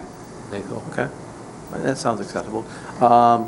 Let's go with Dennis and then Commissioner Gilman. Jen, the only thing I might suggest is just using, depending on qualifications in the ad. Oh, yeah. And in the prospectus, at the end of the prospectus, put what the current salary is. So it's like it's in the documents, but it's not out front there for people to see. If they read through everything, they'll kind of get a feel for it. But what we didn't want to do is eliminate people who might be quality candidates and then have you find that you want to pay more, for somebody, for a certain person. So this, I think, leaves that flexibility, and it gives people a hint that, it could be a full range. Okay, Commissioner Gilman. Well, and I agree with that, and I think that it should be last. I mean, just the other part of it, of course. I mean, as a part of the application, or as a part of the, they are going to be requesting, or we are requesting that they send their salary requirements or what they would their desired salary level. Yep. And current and is it better that we list? When you say we list a range. We can. No, we were going to list a range. Yep. My concern has always been that we do this feedback thing, okay? I mean, and the markets are different right now, and frankly, there may well be executives out there who are qualified, but given our current economy, might be in a position to be a little more competitively priced. I'd like to know that that's possible. I mean, we can always dream. Well, we can determine that, as we go through the applicants and their salary requests. We'll go with Commissioner Henschel and then Commissioner Wheelock. My concern is about the privacy of the applicants. I support the open process, and, we have an Open Meetings Act, and we have FOIA and all this. But if somebody is currently an administrator at a county, they might not want it printed in the newspaper that they're applying for this particular position, as it may create stress at their current position. Especially because, we'll probably get, anywhere from 20 to 100 applicants. Does everyone have this opinion by Cooney? Yeah. Okay, all right, okay. And, and only one person's going to get it, so, 99 people are still in their job, and their commissioners or whatever might be thinking while they're trying to get out of here. So I guess I'd like to talk with Bob a little bit, and how might we protect that privacy? Should the first round of applicants be sorted out by an independent contractor or something along those lines? Do you have some recommendations or thoughts? Well, what I've indicated is that probably the best way to do that would be to go with a private consulting firm where, they're only going to give you the applications that you request. When they narrow it down to a pool of candidates that you might be interested in, then they would be forwarded to the board, and you wouldn't see those applications until that point in time. The law isn't real clear whether initial applications for employment are subject to FOIA or not. It's clear that once you get to a pool of finalists and you're going to interview those candidates for the job, then those interviews have to be conducted at an open meeting, although you can review the employment application at a closed session if the candidate requests you to do that. But those initial applications for employment, what I have to say is that I don't think you can guarantee the applicant's confidentiality. There's an argument to be made that those applications should be not subject to FOIA, but it's never been tested in a Michigan court anyway. So, Go ahead. my understanding is Mr. Childs used to place administrators. Since we're already talking about contracting him, might that be one option, is he would, as an outside contractor, sift through the first round and bring us the truly qualified? I'm just throwing it out as a thought. I did address this conversation with our civil counsel, Bob Cooney, today, and with Ross Childs, because he does do that as part of his professional career. There's kind of some conflicting practices versus, understanding of law. And it was always my understanding, as I engaged both of them, that if an applicant requested confidentiality, that would be honored if they signed that form. But once they became considered for the position and would be interviewing, then they would have an option of withdrawing their name or making that name public. And that was the assumption that I had always thought was the process. And then when I talked to our civil counsel, Bob Cooney, he indicated that, since that time, that there's been different rulings about, university presidents, university boards of directors can do that. So I guess I presented the question to him before the meeting. I don't know if he had sufficient enough time to do a thorough review, but by practice, some counties, and maybe Ross, you could help us with this and come up to the podium. What is your understanding of how this works? And because counties hire you to do county administrator searches, and what in the state of Michigan, and how do you see this as? Actually, and I talked to Bob today to call him on it because it was a question that I didn't realize, or I hadn't heard there was any change in the law, and so far I haven't found it, but there was a decision on the college presidents, but it did not impact others. But in looking at the various agencies that get involved in this, and I've contacted 3 of them today. One of them was an attorney, and the other 2 are public agencies that get into it, and they say that as long as the applicant requests confidentiality, well, that's the way it used to be. So I've done 24 counties. I've placed 28 administrators out of 24 counties. Some of them were repeat, like where Dennis was in Marquette. But if you do that, when I would get the applications in, then I would send back a letter just confirming that we received their information, and here are the other forms that we want you to fill out, because we want them to fill out, your own form, so you get the information that is your standard. And then secondly, I would put in a form which gives us the right to do any search, and we spell that out, that it's only done if they are one of the ones that are being interviewed, because lots of people say, I'm not going to sign that unless I'm going to and that's fine. But then on the bottom of that, there's another form which says, if you would like, you can request confidentiality, and that can be accomplished. Now, I just gave a copy of that form to Bob tonight, but it's something to look at. I think you can protect it, and it's better if you do that. There may be a problem that if you have the applications come into the county, if it's a county document, that may be an issue of confidentiality, I'm not sure. But, no, I've done lots of those and dealt with some really different commissions to do them. So I guess, if I can ask a question, then I would go to Commissioner Max Bauer. If it's a determination by council that the confidentiality issue would be better handled by a third-party recruitment firm or whatever,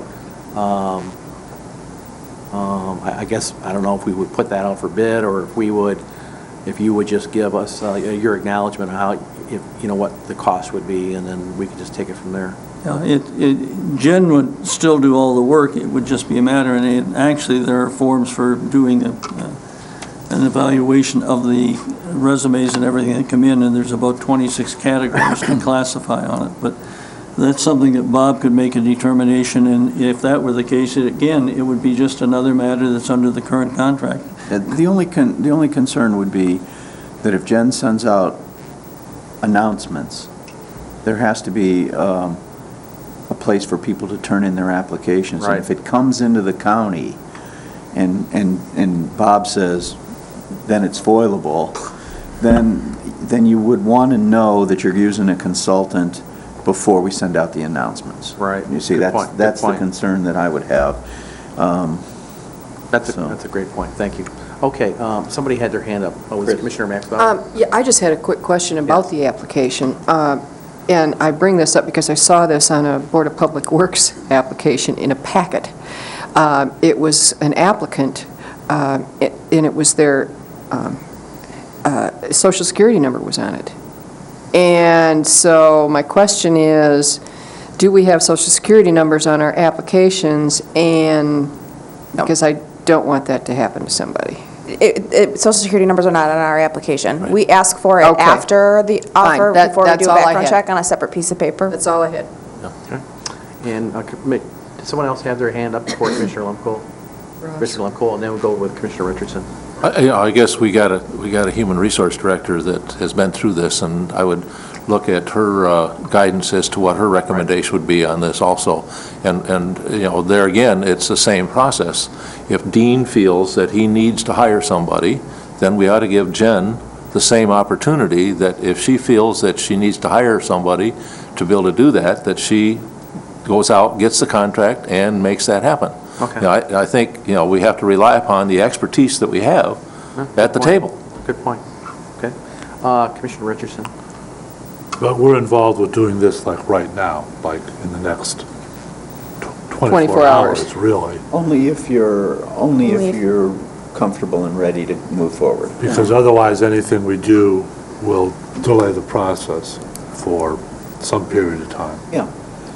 And I certainly understand Rob's concerns. I had actually a pretty good friend who got tangled up in one of these a few years ago, where he was a city manager in a small town and applied for another job, and the place where he was applying to called into his workplace to find out, why he was, applying for this job. And they were not too happy about it.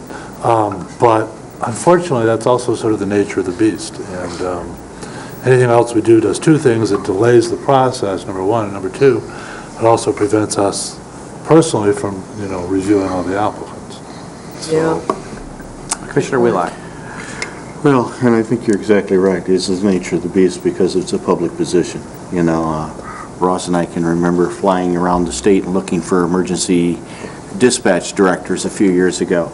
And it ended up, these people had applied. We went to see their facilities, see how they were operating, and some of their county commissioners knew it. Some of them didn't. Some of them weren't very happy with us or with their directors. Other ones came out with more money for their directors, so they stayed there. So, it is the nature of the beast, although, I'd love to keep the privacy what it is. I guess there's no real good way to do that, we have the process, and apparently the process works, because unless some of you were a lot more astute than I was, I had no idea 3 weeks ago that Dennis was leaving. And I think there's a difference between somebody applying out of state and somebody applying within the state of Michigan. It would get back a lot faster. But I would imagine 50% of our applicants will be from outside of the state of Michigan. I don't know. So, They were the last time around. So, Bob, if you can give us a concluding opinion on. Well, I just want this. to make a few comments regarding what Ross had said, and I do agree that the application requesting confidentiality, that's a good idea, that the candidates know that they can request it, because we can't make that argument later that maybe those employment applications are protected, but that's a decision the board would have to make, a legal decision they would have to make, whether they want to go down that road or not. Because as I've indicated, I don't think that the law is settled in that regard. What I do know is settled, and this is from a 1980 Attorney General opinion. Well, I can't say it's settled because it's the Attorney General and not a court, but the Attorney General said that if the applications go through the public body to the consultant, those applications, those initial applications for employment are subject to FOIA.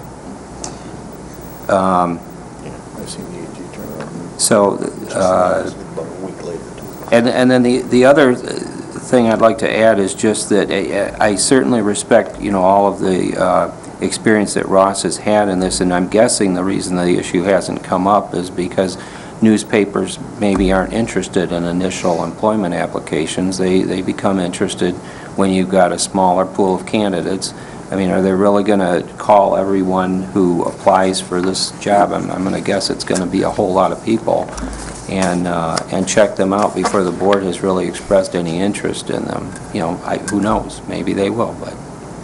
So that's why my guess is that hasn't come up.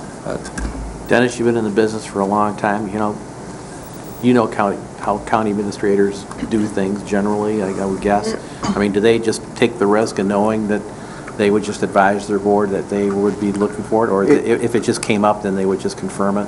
It depends on the situation, but serious candidates would expect that their name may come out. Some others that are just kind of fishing, send them out, and it might keep them from applying. But you do run a little bit of a risk that certain candidates may not apply. Though, the ones that will be serious about it, so. Okay. Good comment. Just one comment, Bob, and I think you're correct on that one. The search, Dennis, when we did it with Marquette, I used Randy to do all the work, and the applications went in there. There was never a challenge to it, but on the second one we did up there, when Steve came in, they were sent directly to me. And we clarified that to make sure that it didn't have that problem. But Yeah, I think that's the only way you can guarantee is if they're sent directly to a consultant, because I do believe once they come through us, as Bob has said, they're public.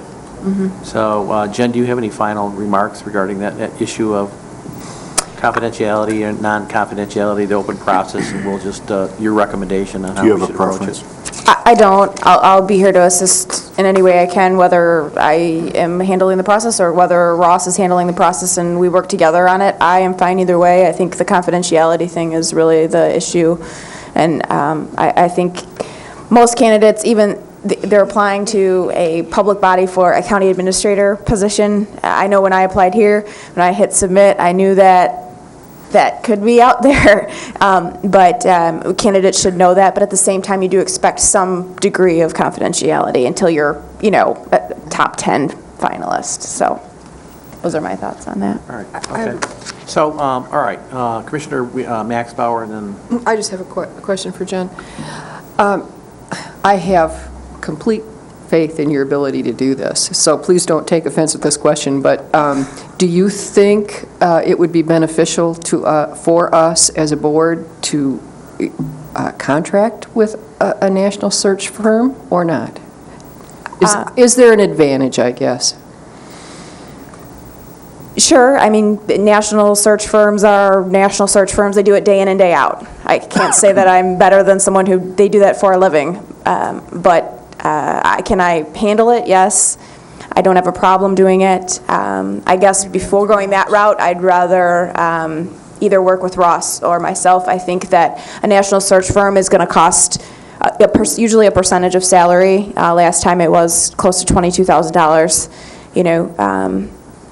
I agree with Jen. I'm going to say that if you want to use someone in order to, you know, protect the confidentiality of people, I would also recommend we use Ross. He's got a long, successful track record of doing this, and it's going to be quite a bit less expensive. And I guarantee you, Ross will put his heart and soul into it because he's so vested in this community. You know, he's going to get you the best possible person that you can. So I'm really comfortable with that, if he's willing to do it. Well, my point would be, I wouldn't want to do all the work. I would be happy to be the depository for the applications and then give them, I can have Jen go through them. I can have anybody go through them, but the depository, and then have the people get the form to sign the confidentiality. That's the easiest thing. I'm not interested in doing it, because when Dennis's came up, I said, no, I would never do a search in the county. And the biggest question, and then I'll go to Commissioner Lemkool, is if we use a third party like Ross, the applications come to him, he's a third party, he accepts those.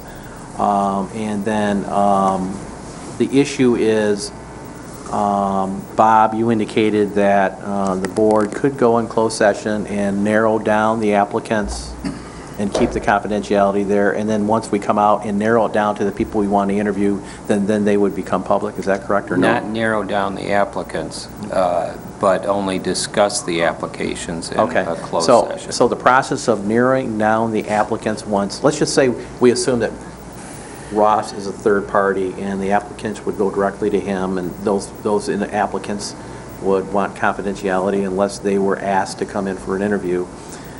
So how would the board approach narrowing down the applicants that we want to interview without keeping those names public? You'd have to have Ross do it. I think as soon as Ross gives you names of candidates that he thinks based you on the might be criteria that we interested give in, him, based on the criteria that we would give him. Yes. But that's not what Ross said. No, that's not what Ross said. Ross wants Jen or somebody to help I go through it. Well, doing a search for this size of a county, you are going to have, you mentioned anywhere from up to 100 applicants you could have very easily, and it's a well sought after county because it's well run. They've got good staff, and it's been good boards over the years, so people look at it. In fact, certain people said, let me know when you're going to retire. Yeah, I've already gotten calls. So the moment Jen gets them, then they become public. No, not the moment Jen gets it, it's the moment this board gets them. No, Jen touches them. No, Jen I is get the 'em. Human Service. So here's the bottom line. If Ross is saying, I don't want to do all that review of 100 applications. You might as well just go with the you might as well public just process. go with Go Jen. with Jen. She says she can do it, I believe her. Well, the one thing that you could do that would clear it up a bit is that if you get the applications, the first thing you do is you give a response to them saying you've received it. Here's the form that you want for your own forms. That would be the county form that Jen would have. And then attached to that, though, is the form for requesting confidentiality. And what I found is when you give them that opportunity, 100% of them Right, they return say it. that, but Ross, what Bob just said is, once it comes in the door of the county, in his opinion, it's public. And so that's the problem with it. You know, that's where we could benefit by it going to you, but then the minute it comes to Jen, it's public. Well, the one thing is, as I say, the grid that you do all the evaluation on, which I would show Jen, but that could be done. I mean, it's simply scoring the things on it, and that's not the major thing. The rest of it is making sure that you get all the background checks. So if it were on the scoring thing, you could get it and then at least do the review and then do all your background checks and stuff like that. But that would still just make it public anyways. The minute it comes to The the minute it comes to county, the whatever county, it is, it's it's public. That's it. I can't worry about it. So, if Ross doesn't want to go through that whole process, then I would just suggest that we just have the applicants directed to Grand Traverse County Human Resources Director, and Yep. they would be public, and they would just take that risk. Mm-hmm. All right. Why Okay, don't you, Commissioner- it's always easier to ask for forgiveness than ask for permission. I would say if you use the process, as Bob said, it's an Attorney General's opinion, and if I recall who was the Attorney General at that time, I didn't have a lot of faith in his Frank opinions. Kelly back then. Yeah, but at any rate, I would think that you might be able to just go ahead and do it the way everybody has been doing it. Those searches by the Municipal League, by the MAC, and everybody else have all been done pretty much that way, that they provide confidentiality until you get down to where you select those you want to interview. And I don't know who's going to say, well, it's terrible that you want to out somebody. You may find that, but I don't think that. Yeah. Commissioner Gilman. I can't imagine why we're really so worried about it. It really, I think, having him come in, have Jen handle it. I'll tell you, though, I think it would be appropriate if she could get some help sorting through some of them by a couple of county commissioners. You don't think so? No. Okay. I mean, We have to work, the thing is, we have to work with whoever the administrator winds up being. And, maybe, if there's some way that we can help, then. Well, what I would suggest is I would leave, like Commissioner Max Bauer, or somebody said, Commissioner Lemkool said, if Jen needs assistance on narrowing down, we established the criteria, what we're looking for, okay? And we still need to do that. Yes, we do. Okay, we need to say, we're looking for a senior county administrator with 10 years experience, or we're looking for someone with 5 years experience, or we're looking for a city manager or county administrator equivalent position for at least 5 years experience, or 10 years experience, or 15 years experience, okay, with a degree and all, they got, or we're looking for specifically somebody that has governmental experience, because we could get applications from plumbers, bankers, cleaning people, whatever. Let's just say we go with a process that it goes to the applicants go to Jen. If she needs assistance, she can either go to Ross and say, "Can you assist me with this on how you do the grading of based on our criteria, the grid system," or she could go to some of her personnel people that are retired in the community that might be willing to help her. I would suggest that if she needs assistance in the criteria and narrowing down the applications based on what we have asked her to do, then maybe we would just rely on her Ross, to do that. How many applications, if you just said rough guess right now, with this particular position, how many applications do you think? We're going to have over 100. How many applications do you think we're going to get? You're going to be somewhere between 50 and 100. 50 is a low end, 45, 50, I think, especially in the market now. I haven't done a search for about 6 or 7 years, but I think the last one I did, I had probably 60 applicants for. I think you're going to be 50 to 75. Yeah. If I remember right, we had nearly 90 when Dennis applied, Yeah, it was close to 100. It's a beautiful area. 87 or something like that. And I can tell you, we interviewed 7 candidates. We narrowed it down to 7 candidates, and at least for me, that was a very stressful 2 days. I can't imagine wanting to interview 15 or 20. It was The very matrix that you go through, and I say you may get 100 applicants, you're going to find probably 30 or 40% of those will wash out immediately. They don't meet the minimum criteria. And then once you get them on the grid, that's gone. Where you get the ones where you have to go across and grade them all, then you're talking, a little time to go back and check and look and see how they fit in, what their experience is, whether it's township, city, county, whether it's in-state, out-of-state, all of those things. But that's something, it's done, and Jen certainly, and I will say this, that I've been really impressed with Jen since she came here when we started working with her through the DPW. She's got her head on straight, she knows her stuff, so she's good. And I don't see a problem. I think you go ahead with it, but... Commissioner Lemkool. You mentioned something about establishing the criteria. Haven't we already established the criteria when we put the stuff out for Dennis? So we don't have to really go through that? No, I would just answer that question. Well, I would answer the question based on our last search. Right. Is that the board got together and said, what type, and we had the consultant come in and said, this was very important, this is one of the most important pieces of it, okay, is that we've established the position description. Now, what is the type of individual you're looking for? What experience level, what areas of expertise and specialty are you looking for? Are you looking for a county administrator, someone that's been involved in government? You're looking for somebody that's been a manager of a company? Or are you looking for somebody with specialty in public works systems? Those kinds of things. So we have to establish the type of applicant we're looking for to narrow down the applicants so we can interview those individuals. The reason why I asked that question, because you just delayed the timeline that she's scheduled here. Well, unless you're going to establish that here tonight. You have to narrow down the applicants. Well, we are recommending that you use the same criteria that's what you I'm used saying. when we hired me, and she's got it Yep. there ready to give to Yep. you. If the board needs time to go through it and you want to change it, then Commissioner Lemkool is correct. You were going to have to delay this a week or two so you can have time to change it. Yeah. So, and that's what my concern is. And so, with that in mind, I would like to make a motion that we adopt the hiring of the county, timeline for hiring the county administrator, using Jen Seaman as our human resource director to run this particular program. Facilitate To the facilitate the recruiting program, yep. Okay. Moved by Commissioner Lemko, seconded by Commissioner Thomas, to move forward with the approximate timeline for hiring a county administrator, and that we engage our human resource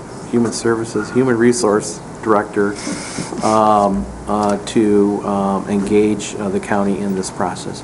Is there discussion? Commissioner Wheelock. Well, I certainly will support this motion.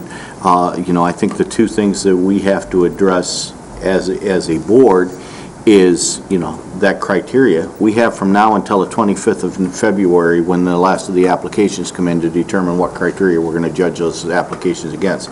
We don't change the application process. Right.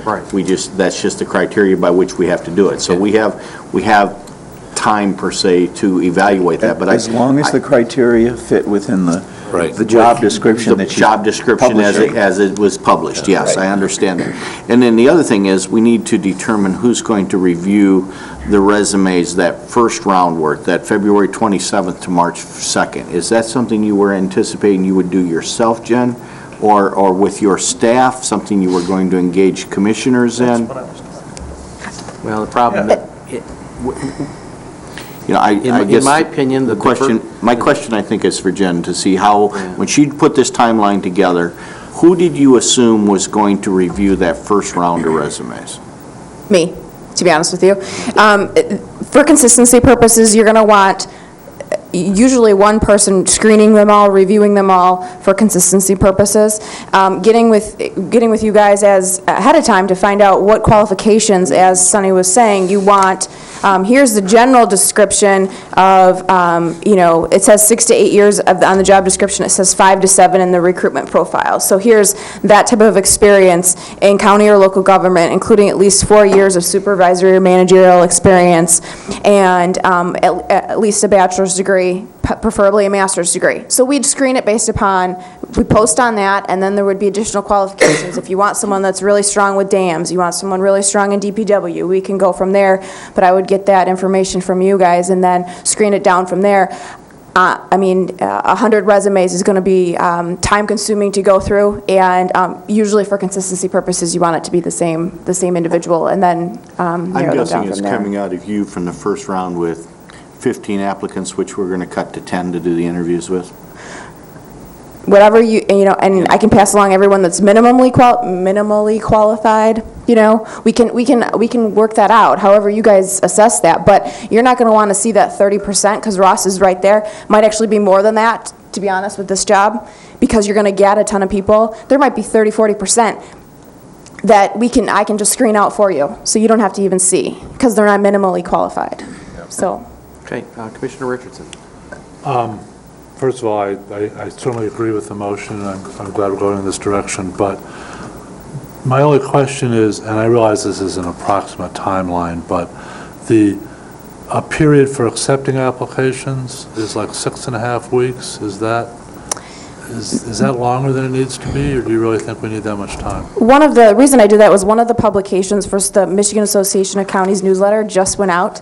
There's a lot of them that go out the first week of the month. So the first week in February, to give them at least a few weeks to then apply. That was the reason for that. And then still realizing that we would still get in by the end of April. Even if we bumped that up a month, we'd still hopefully have a decision made by the end of April. And we could shorten that up if we send out a blast to all the Michigan County administrators, and then to each county, and ask them to announce it to qualified candidates. That's another way to do it to save time. Yeah, I was wondering, like, what kind of things we done electronically to... That's what I mean. I think the other counties should get hot with you. No, I don't want to blast it out to other counties. I just want it publicized in MAC and News, MAC and all the regular publication processes. Well, I really strongly suggest that you send it to the Michigan County Administrators Association. That's done electronically, and that's where you're going to get the biggest bang. That would be fine. Yeah, that would be fine. I mean, that's a freebie. Yeah, that's fine. I just didn't want to get in the middle of sending stuff to all the boards. No, All right. no, I didn't mean that. Any other discussion on the motion? And again, with the understanding, with the motion, that the board would have to meet an RMA or whatever and discuss the specific criteria. Just a real quick question. Yes. Jen, could you email me the ad that you'll be taking out? Or, I mean, Sure. Could you provide us the copy of just the ad that's in the... And the one that I have here is the one we did last time. Yes. And I would just update it. But I can leave you with a copy Could with you that update today, and and get it to then, us? once we have the one ready with the updated information, I can certainly email that out. Okay, that would be great. Okay. Commissioner Max Bauer. I don't want to belabor this, but I heard you say that we're going to meet again as a board and discuss the core skills that we're looking for? Yes. Okay, good. Yes. Okay. And I'd schedule that as a item on RMA. That would be Now, fine. we should be clear. If you're talking about changing the job description, you should not let Jen send out the advertisements. If you are going to, now, there's a difference between core skills, which should appear in a job description, and your evaluation of how prioritizing criteria and, and what's most important to you. So, Commissioner, if you're saying, I want to make sure that job description has public administration or business administration, we've talked about that before. That's an issue that has to be decided before she sends that out. Yeah, and in all fairness, we can put that on the RMA agenda and get it finished by then. All I'm telling you is, if that's what you want to do, Then we're delaying. Yeah, they got to get this ad out right now. No, we have to decide tonight. I mean, I don't see a problem with the years of service or longer. I mean, But it's all in there, Commissioner. Yeah. It's all in there. So here's my suggestion. If you're not ready to say, use what we used last time, Jen, you should pass that out to each of them tonight and tell them they got to come with their suggestions at RMA in a week, and then the process is delayed a week. You have to do that. That's not my motion. That's true. That's not in your motion. Okay, Commissioner, please. I thought I heard the comment earlier that we weren't going to micromanage. And I think seeing a copy of the ad is micromanaging. She either has the expertise to handle this, or she doesn't. Same way with Dean. I'd hate to see him get caught in the crossfire of where we start nitpicking. And that's where we're at right now. All right. Commissioner Gilman. I don't want to see a copy of the ad to micromanage. I want to see the copy of the ad so I can pass it along to people who might be interested. I know enough professionals that I might be interested in having. Commissioner Max Bauer. Well, the only reason I asked about core skills is because you said we should probably review it at RMA. The other thing is, I would like to see us advertise broadly, ask for public experience or business experience, because I don't want to omit a stellar candidate just because they have not had public experience. My preference would be that we get someone with both. It certainly has worked well on Beta. Tom Menzel has both, public and business. So, I mean, I think that you get, I just don't want to shut the door on somebody just because they don't have public experience or because they don't have business experience. I guess we can resolve this right now. Jen, could you just please make a copy or just read us the description on the She has, Which would you prefer? pass out copies to them, Jen. If you have copies, let's just read the copies, and then we'll just settle on it right now. No, I'm good. Thanks, Jen. Hey, Dennis, if you'd like to be an applicant, we're going to move it up to about 150. Don't tell him that. We got a contract. It's an awful, Front page Sunday paper. in the Record Eagle. All right, I'll tell you what, let's, I can show you where it's located since Okay, all right. there's, on the job description, top of the back of the first page, and the bottom of the first page is the education, formal training, and experience. So bottom of first, top of the second is the current job description. County or local. Chris is already there. Yes. Okay. You know I don't have my... so the only thing we would Or change, business administration. It's already there. Well, That's this just is- for the degree. That's just for the degree.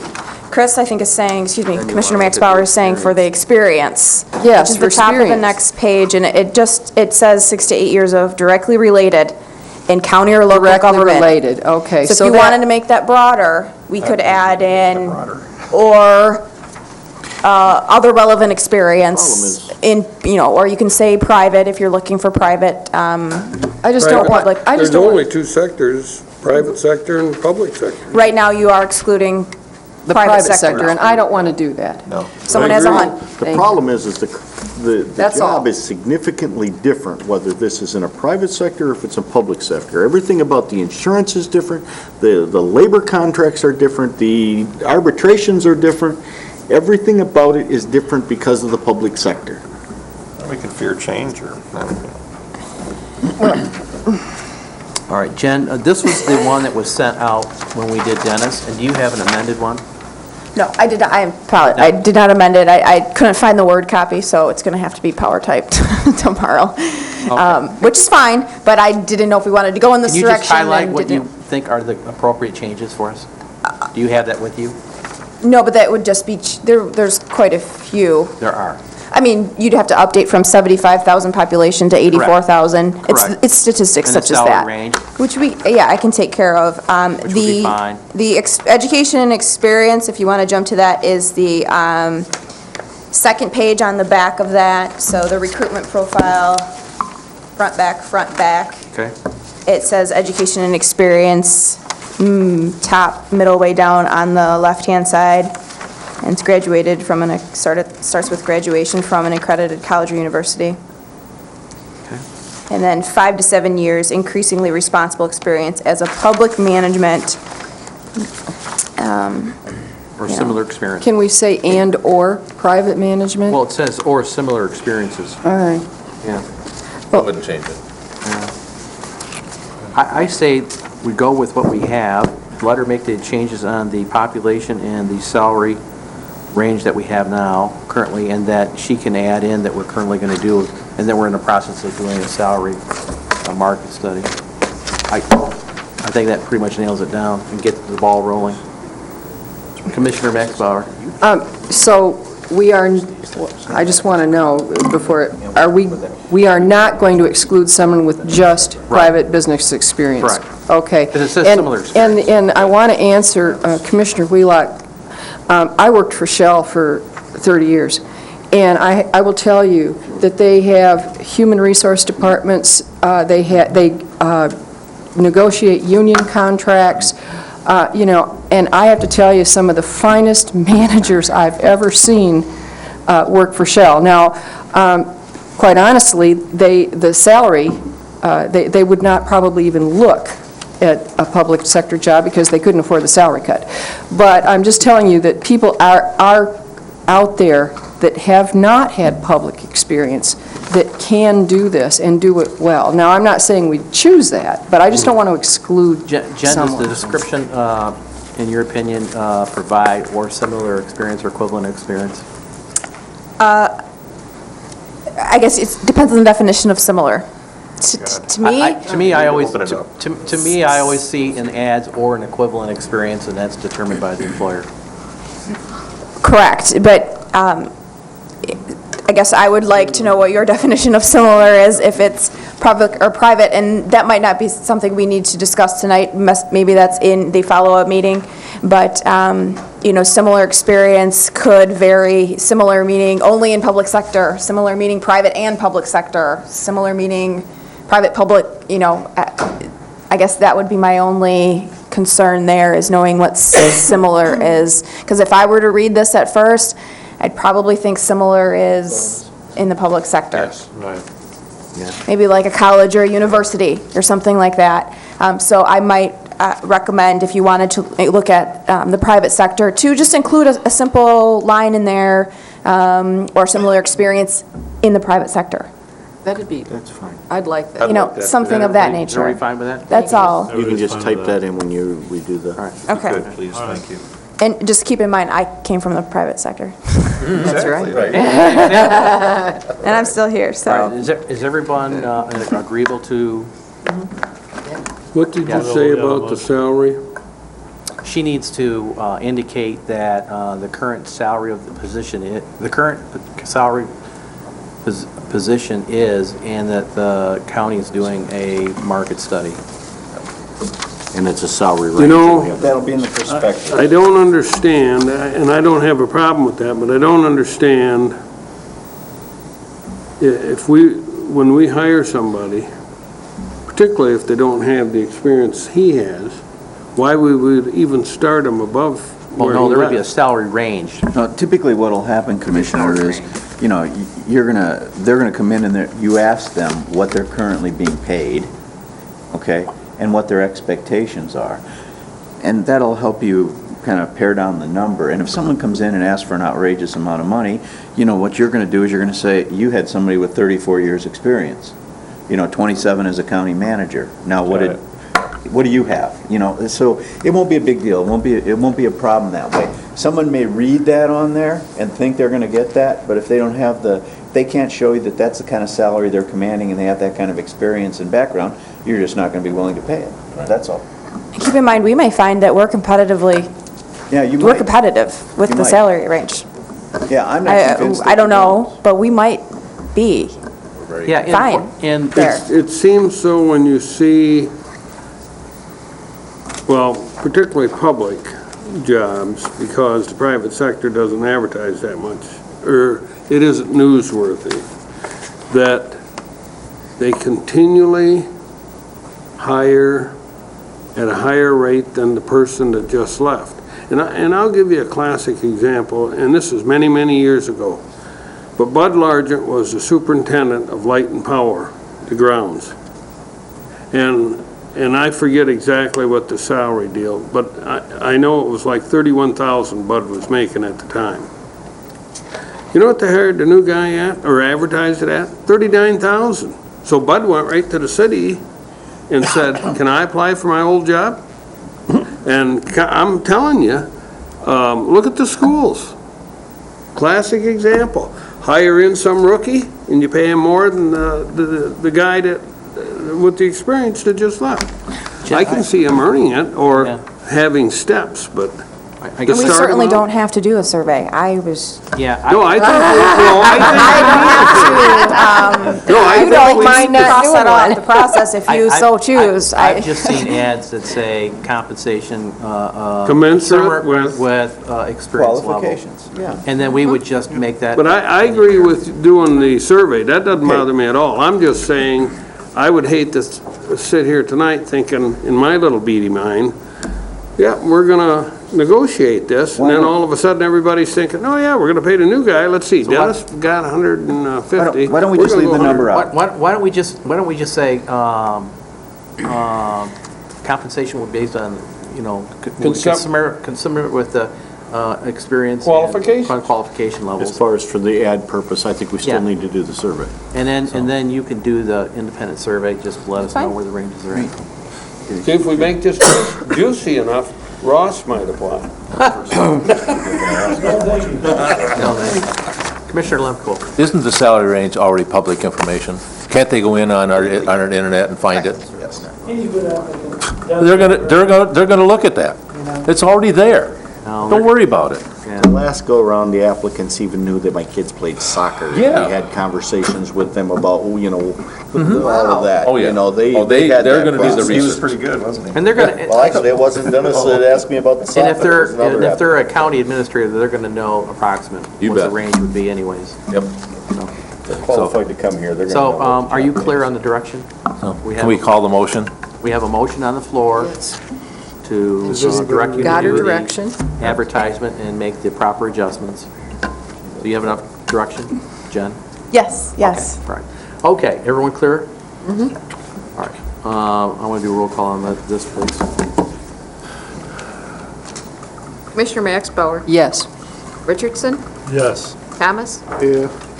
Wheelock, Yes, ma'am. Please? Yes. Gilman, Yes. Henschel. Yes. Lemko, Yes. Chairman Inman. Yes. Okay, thank you. Full of unanimity. Moving on, that was the last item of discussion. We will be moving on to the next portion of our agenda, which is Public comment. public comment. Make sure the papers in front of us. I think, Any members of the public wish to speak at this time? Hearing none. Do we have- I have a real quick one. I Yes. have to note, do you know, tonight, we voted unanimously every single time? Yep. Let's mark our calendars. And again, I just want to let you know that Chairman Fleece and I did discuss seriously about, the direction that this board eventually went with, and the other option of Ross, and so we agree with, I guess I agree with both options, and I don't hold anything on the direction that the board took. So. All right, we need a motion to Motion to adjourn. adjourn. Moved by Sonny Wheelock. Aye. Richardson. Another unanimous All in vote. favor? Aye. All right. Nay.